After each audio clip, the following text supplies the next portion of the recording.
Echo Generation 2 is a turn-based deck-building RPG with a retro-futuristic 80s setting. Deck builders are hot right now, and this one sets itself apart with its unique voxel graphics. The demo captivated me earlier this year, but how well did it come together in the full release? If you enjoy this content, then please leave a like, subscribe, and share with your friends. If you don't like it, then leave a thumbs down and let me know how I can be better for you. Echo Generation 2 took me 9.5 hours to complete, reviewed on Xbox Series X. The entire combat in this game is governed by turn-based deck building. Your moves are determined by the cards that you play. The variety of cards is where Echo Generation 2 excels most. Each character you play as, and there are several as I'll explain further when talking about the story, has their own unique cards to define their playstyle. There can also be several others discovered when exploring the level or by purchasing in a vending machine. The deck size for each character is 12, and there are far more than that for you to get, so I found a lot of fun in refining my deck and testing different strategies. A card can be attack based, support based, or both. Support cards mostly heal or give shield points to a member of the party, shield points being the number of damage points you can take before it hits your health bar. Attack cards display the number it will cause in damage and whether it is single target or multi-target. It is always useful to have some multi-target attack cards in the deck, as you will have to face a lot of group encounters. That's the surface level, but there are deeper mechanics associated with the combat which in my eyes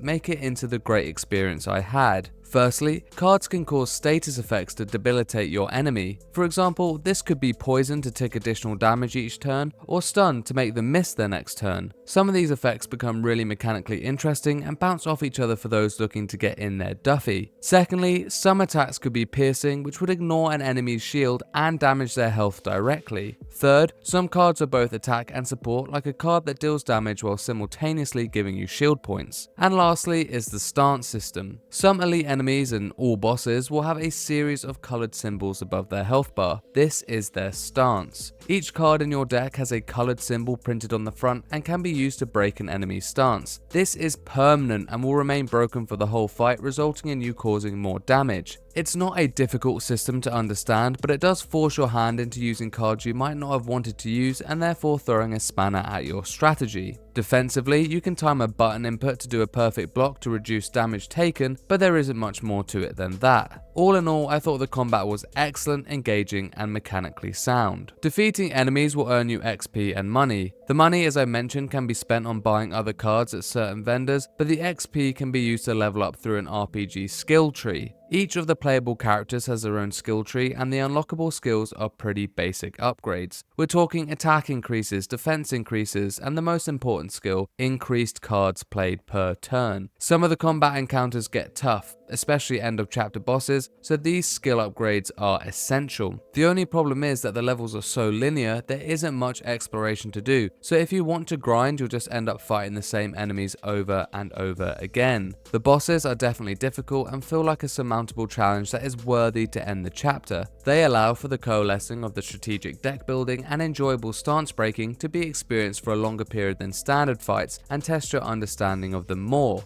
All in all, the gameplay is very tunnel visioned on its solid combat and deck building, but loses sight of world building, exploration, and most importantly, story. Echo Generation 2 is split into 7 chapters. To begin with, you can choose any of 3 starting points, but after those are completed, it follows in a linear path. Between these chapters, there are 4 different characters or duo of characters that you can play as before they all come together at the end. However, even though they come together at the end, they still feel very fractured and their narratives don't feel cohesive. If I look at them individually, they are extremely unbalanced too. Sister M, the inexplicably psychic child, is mysterious and pretty cool, but her story doesn't go anywhere. Then there's Noliver, an alien bounty hunter sent out on an intergalactic bounty with their furry companion Strix. This narrative combines intrigue, incredible visuals, and a batshit plot that I loved. However, on the complete other end of the spectrum is the dad Jack, who is a returning character from the first game, and he is just that, an ex-military dad who is extremely bland. Then there's Anata Z, whose story is presented in a noir filter, which initially is cool, but it never delivers. It tries to strike true with an emotional play, but it didn't work for me. This particular chapter took me the longest as well, and I found it the most boring. That's not a good combination. It wasn't just a narrative, but I also thought her deck was the least interesting. Jack is played as for the most chapters, whereas the others only get one where they are front and center and one at the end. When you do get to the end, it ends so abruptly, it was quite jarring. All the narratives come together and end nonsensically, only really giving closure to Jack, who I found the least interesting anyway. I was intrigued the way the game is set up after Sister M's opening chapter, but really let down with what we ended up getting. While the narrative wasn't good, I can't deny that it looked gorgeous. Echo Generation 2 uses a voxel art style, and it's one of its most impressive features. The character models are cool, especially Noliva, the alien bounty hunter, but the bosses are even better. Take a look at this one in the B-roll to see what I mean. Voxel graphics can come across as a bit odd sometimes, as a lot of people may have only really experienced them through Minecraft, but they look so much better here. There's a fluidity to the animations that make them look, well, less blocky. All cards played during a combat encounter have a fully animated move tied to them, and a lot of these were really impressive too. I was actually shocked at the level of detail you can get using these graphics. Everything looks so textured. The use of color palette assisted with how beautiful everything looked, namely the neon lights of the bounty hunter city, the gleaming sunset over the lake retreat Jack and his family are on, or the psychedelic star-imbued portal Sister M gets caught up in. Echo Generation 2 has made me wish that even more games were made with voxel graphics, particularly ones not in the survival crafting genre. There is no voice acting in this game, but the soundtrack suits the vibe perfectly. While not being anything groundbreaking, the 80s feeling new wave electronic synths will transport you to that era and once again leans on that Stranger Things inspiration. The composer, Pusher, who also did the soundtrack for the first title, prides himself on the retro synth soundscapes he's able to achieve. What I particularly like is that Echo Generation 2 is a cosmic adventure that spans across the universe. The soundtrack understands this, and you can hear the sci-fi elements woven throughout. That could be quirky alien robotic sounds or the twinkling of a galactic quest. I'm trying to explain it the best that I can, but as soon as you hear it, you'll understand. Sadly, there isn't really any side content to Echo Generation 2. There doesn't seem to be any branching story paths, but there are some little side quests that are tied to achievements and trophies if that's something that you're interested in. The only replayability it has outside of this is attempting the different difficulty levels. Echo Generation 2 is a delightful indie game that excels with its fun deck building, turn-based combat, awesome visuals, and great soundtrack. It falls incredibly short, however, with its story, characters, and linearity. It's something I would recommend if you enjoy deck builders though, and I'll be looking forward to what this developer does next, as they are definitely progressing upwards. Echo Generation 2 gets a casual gamer score